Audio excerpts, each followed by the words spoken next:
Antes del COVID estábamos todas muy expectantes, nerviosas, un poco esperando a ese momento, y cuando empezaron a llegar, llegaron todos de golpe.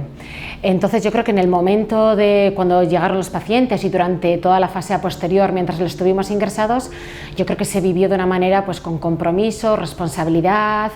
y yo creo que la gente dio lo mejor de sí. Y ahora que estamos en la fase a posteriori, yo creo que hay cierto nivel de cansancio físico y mental, pero estamos en la fase un poco de reflexión, ver un poco cómo hicimos las cosas a nivel organizativo, a nivel de cuidados, de material, un poco todos los aspectos que implicaban, y estamos un poco qué cosas deberíamos haber cambiado o hecho de otra manera para afrontar una nueva pandemia y poder anticiparnos. Yo creo que esa es la clave, anticiparnos y no apagar fuegos, que a veces tuvimos la sensación de apagar fuegos durante la pandemia.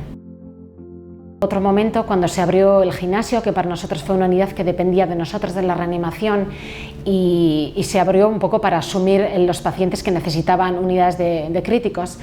y eso también supo un reto muy grande a nivel de todo. Lo que me he llevado a casa durante la pandemia, yo creo que ha habido momentos como todo el mundo, ha habido altibajos, días de satisfacción, de pues bueno, las cosas van bien, pero ha habido momentos también de que los retos a veces pues ha habido gente que te han podido superar, pero bueno, yo creo que como todo hay que echarle un poco de valor a la cosa y bueno, y seguir hacia adelante.